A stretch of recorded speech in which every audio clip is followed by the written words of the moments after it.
right, we're over here at Rarefab. Iconic GT500 is getting ready to go up on the lift, and we'll go ahead and show you the detailed process here. The big thing we're doing today on this setup is a ZPE pulley from Lethal Performance and 1050x injectors, and then of course we'll be putting E85 in the tanks.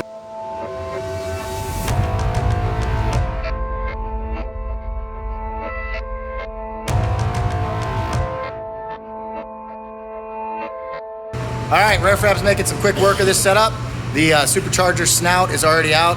You have to drain the coolant, which obviously there's a few different ways to do it. We went ahead and pulled the whole front end off and drained the coolant out of the bottom. And then there's 4 bolts. You have to remove the thermostat housing, and then 4 bolts pull the snout out. And then Will's over here on the work table over here. We'll show you that in a minute. Go ahead and pull the stock pulley off, and then we'll get the new hub installed. He locks in like that. Bring it over to the vise, and then pack it up.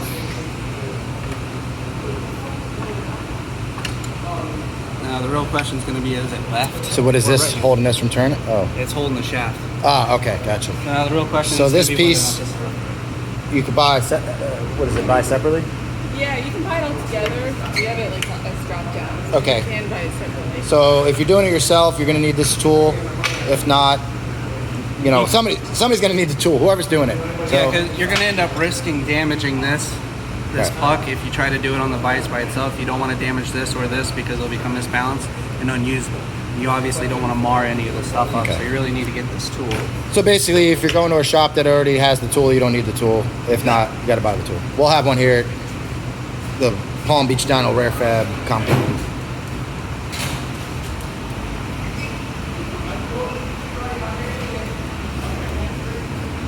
So when you weigh it, curious. Yeah, I'm going to weigh all 3 of them. Righty, tighty, lefty, loosey. I guess. I don't know.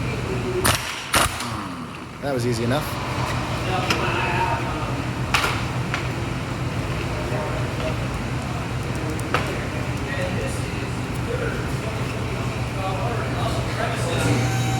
All right, old pulley's off. Put the new one on. We put, what is this, red Loctite, Will? Yeah, they want red Loctite on here on this one. They want blue Loctite on the small pulleys, on the small bolts. Small bolts are actually made out of titanium. So Really? Getting some cool stuff. Titanium. And what is, what's the torque spec on this? Torque spec is 65 foot-pounds on this. So we're going to put 65 on this, and then the titanium bolts are 60 inch-pounds. Alright, so that's on. Okay. Just take this guy, line it up. What size was this? That was a 22 12 point. 22 12 point for the main nut. Yeah, and then these smaller ones are going to end up being T30 torque spits. T30 torque spits for the supercharger.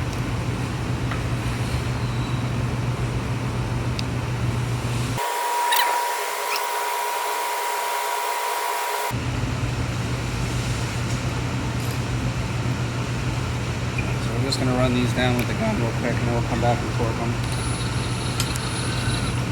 And these pulleys right now are available in 2.85, 2.75, and 2.65 to start.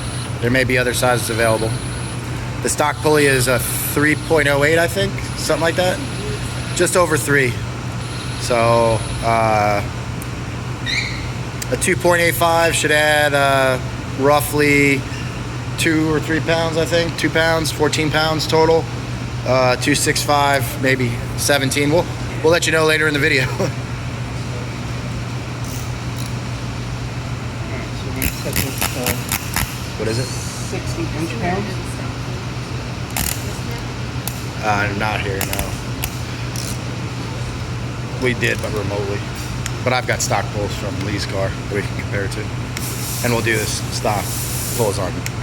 I mean, Lee's, we're doing the same thing with Lee's. I think, ooh, what pulley size is that? 275. Yeah. So Iconic is doing a 275 pulley. And then Lee hasn't made his final choice yet. We may start bigger, but I think he's going to end up with a 265 by the end of today.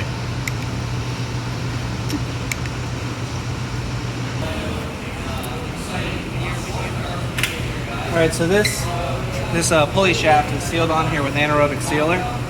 So you got to make sure that you put that back on there and clean the surface beforehand, because the shaft can end up misbalanced, miss the line. Lots of bad things. Let's see, here's the shaft right here. You can see the old seal right there. So here's the stuff we use. Anaerobic gasket maker. Get that at just about anywhere.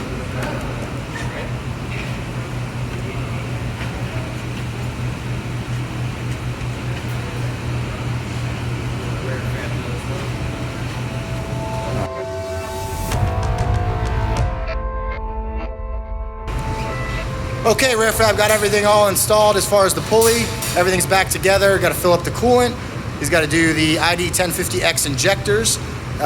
Then we're going to scale this car, and then we'll bring the next one in. We're going to scale each of the 3 GT500s today to see what the different options, how they affect the weight, and we'll factor in how much gas is in the vehicle and everything to get a real exact weight on every setup. So we'll see what's up with the ID1050x swap, and then bring the next one onto the dyno.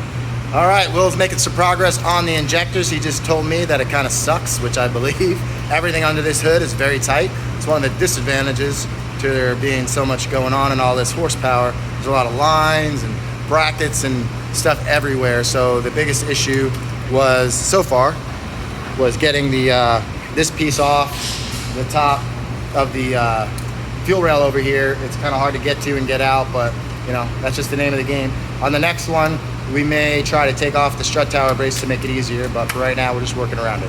A few moments later. Hey, what's up? Ken from Palm Beach Dyno here. Today on the dyno, we have a 2020 GT500 owned by Steve. He goes by Iconic GT500 on Instagram and on YouTube. And right now, we just did some modifications to it. We did remote tune this vehicle because Steve was one of the first people to get it, so we wanted to get our hands on one and play with it. He came all the way down to South Florida so we can play some more. We've got 3 development GT500s here on the property right now, mine, Steve's, and Lee's. This one features a high flow race exhaust. It has a 2.75 pulley and 93 and E85. We're going to go ahead and do some 93 pulls first and get it dialed in, and then we'll switch it out to the E85. So let's see what it makes.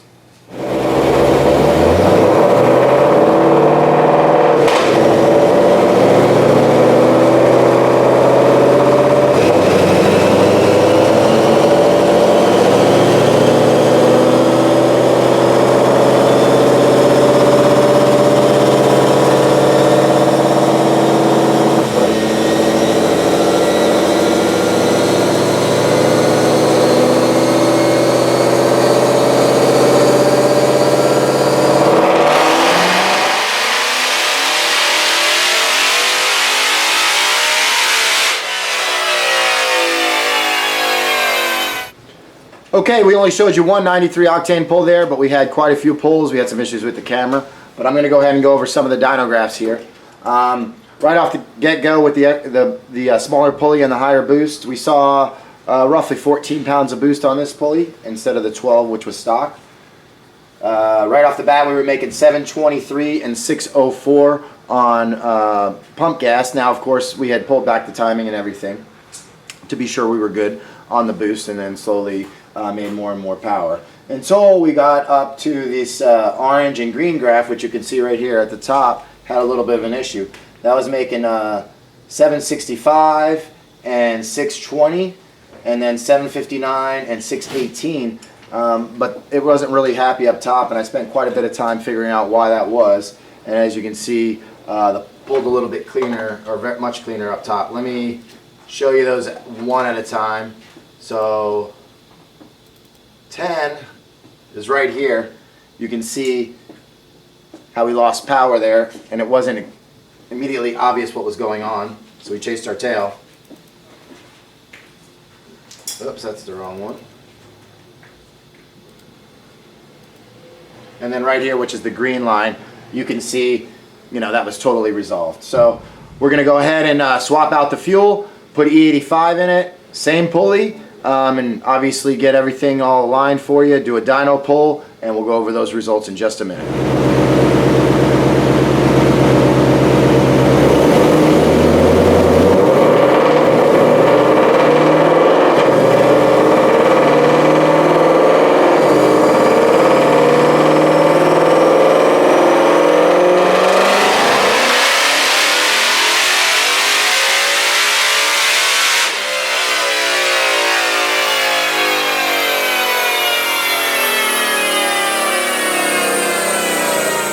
right, there you go. There was our best E85 pull. This is not it. This is our first E85 pull. I want to step through the last few pulls we made on E85 and explain some things. As you can see, we had a little issue up top. For those of you that are unaware, most Fords, at least Mustangs, have been mass air for a very long time. And it has a lot of tuning advantages, especially when you get into this situation with the aftermarket. EcoBoost ever since EcoBoost came out, those were speed density. But they're not speed density in the way that a standalone is as far as tunability and there being like one VE table. It's a little bit more complex than that and can be a little bit more challenging. Now with the new GT500, they're doing the same thing. It's speed density. There's no longer a mass air meter, which makes developing a cold air kit a little easier, but it makes tuning them a little bit more difficult. And that's what's going on here. This is a fueling issue up top. Again, there's some things we're finding out here. I don't want to say too much because we're just starting. Maybe some shortcomings in the fuel system, things we can improve on, small things. But we'll save that for another video until I can verify what's going on. But I was able to fix it. So we've got that pull there. And then this pull here, obviously cleaned it up. 812, 662. And that backed it up, 811, 663. Now, I also wanted to point out, which I seem to be pointing out in just about every video I'm doing now lately, here it only shows roughly a 6 or 7 horsepower difference, same torque. But this big dip is gonna feel a lot worse than that, okay? Because peak numbers, you know, this is gonna show you the peak number, but right here, between 7 and 7,500, if I would have left the tune like that, you know, you're talking